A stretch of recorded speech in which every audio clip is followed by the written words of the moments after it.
Assalamualaikum warahmatullahi wabarakatuh. Jumpa lagi di channel saya. Hari ini saya akan menjelaskan tentang analisis kualitatif gugus fungsi senyawa obat. Jangan lupa ya subscribe dulu sebelum kalian mendengarkan penjelasannya.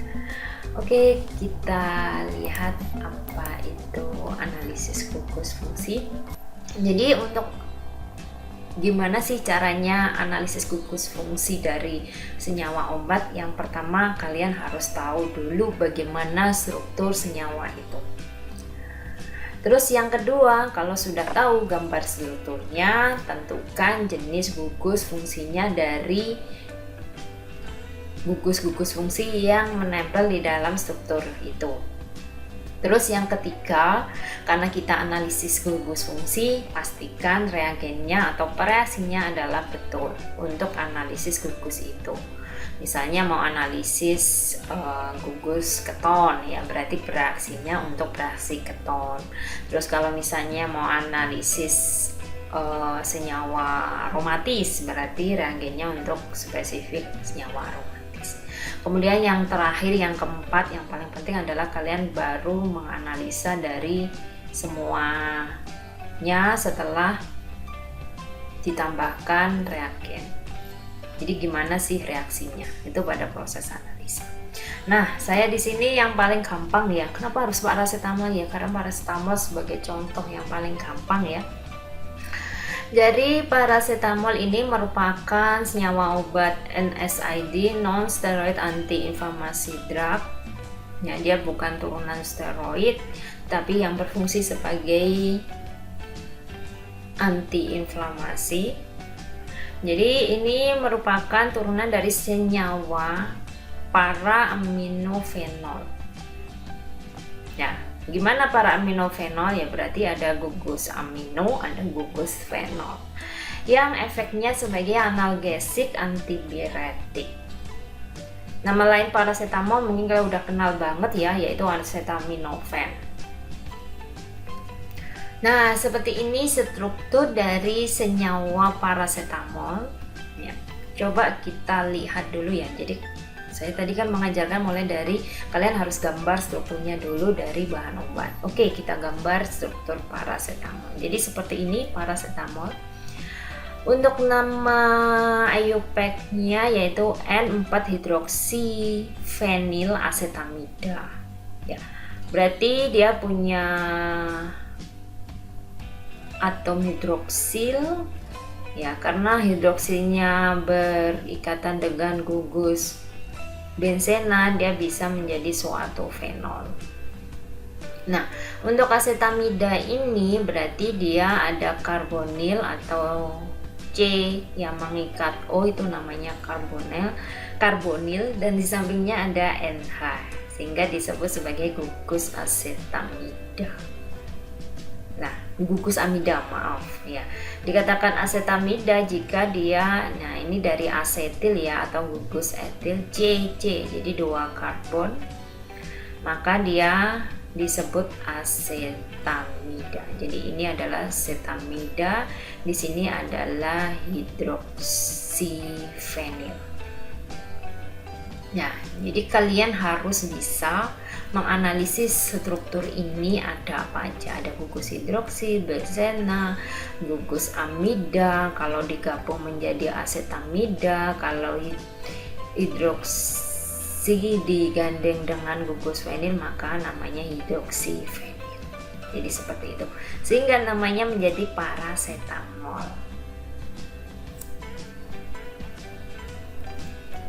Nah, kalau sudah gambar strukturnya, kalian cari jenis gugus fungsi yang ada di situ.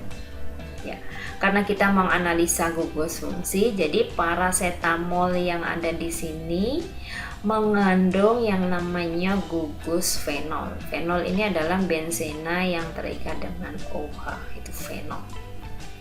Berarti kita harus mengidentifikasi apa ya? Mengidentifikasi gugus fenol gitu. Bagaimana identifikasinya? Ya, kita tentukan reagen bereaksinya apa untuk identifikasi gugus fenol. Nah, karena kita untuk identifikasi itu perlu pelarut. Jadi selain dia reagen yang digunakan untuk mengidentifikasi gugus fungsi, juga perlu pelarut yang bisa melarutkan dari senyawa itu.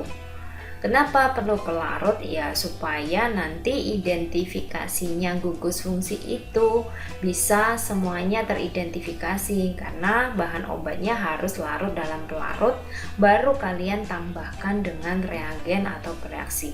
Terus bagaimana kalau nggak larut? Ya kalau nggak larut ya nanti ikatan antara reagen untuk identifikasi gugus fungsi dengan senyawamu ya tidak maksimal karena dia tidak larut dalam pelarut. Jadi syarat untuk menentukan identifikasi gugus fungsi yang pertama adalah bahan obat yang mau diidentifikasi harus larut terlebih dahulu sebelum kita uji. Nah, untuk tahu di mana data pelarutan kalian bisa cari di MSDS ada, di USP ada, di Farmakope Indonesia juga ada. Nah, untuk paracetamol sendiri dia larut dalam 70 bagian air dan 7 bagian etanol serta 13 bagian aseton serta 40 bagian gliserol ataupun 9 bagian propilen glikol. Ini kan banyak banget tuh pelarutnya untuk melarutkan paracetamol. Nah, kalian bisa pilih yang paling mudah melarutkan, bisa menggunakan air atau etanol.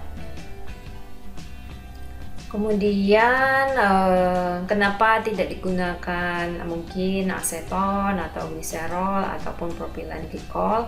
Ya mungkin karena aseton dia kelarutan jadi pertimbangan kelarutan selain dia bisa melarutkan juga harga ya. Jadi kalau misalnya dia sudah bisa larut dalam air kan tidak perlu pakai etanol atau aseton atau pelarut organik yang lain. Karena pelarut organik itu mahal. Jadi pakai aja Aquades ataupun air sepanjang dia bisa melarutkan senyawa itu.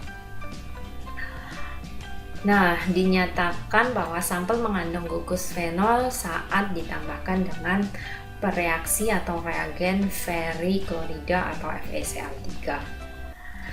Dikatakan positif jika muncul warna macam-macam ya, bisa biru,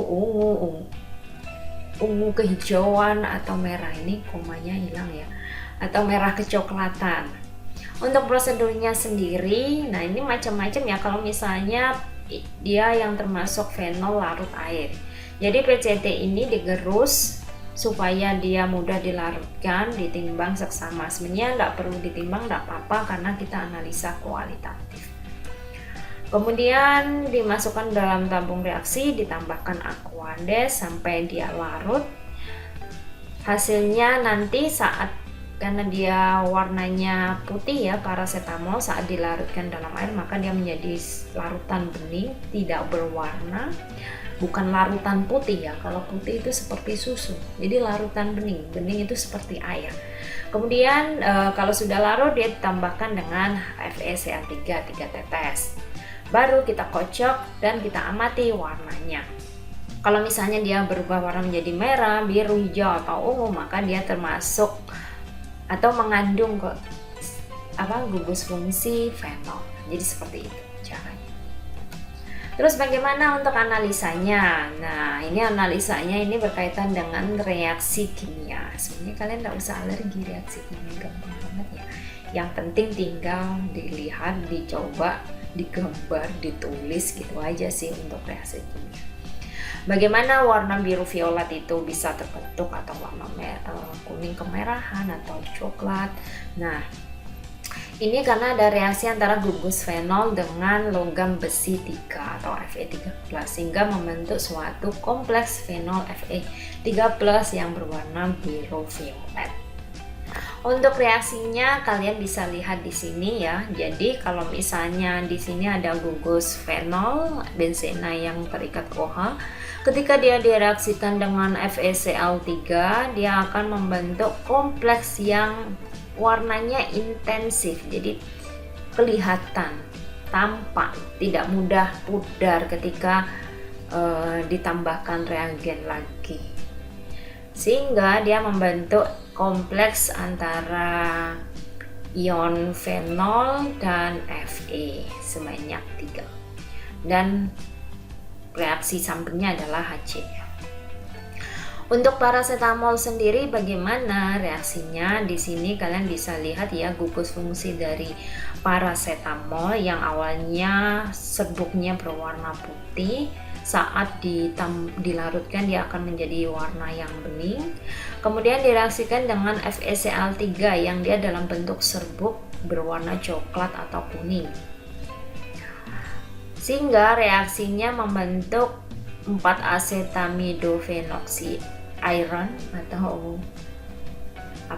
besi ya, yang berwarna biru, ungu hijau atau merah kecoklatan, dan reaksi sampingnya adalah asam klorida.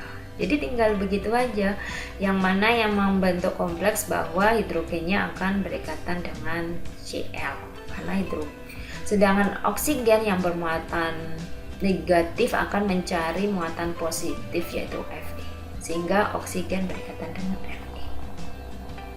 Jadi seperti itu kompleks paracetamol Fe3+ yang terbentuk, yang menyebabkan warnanya menjadi merah kecoklatan, biru ungu kehijauan, jadi seperti itu.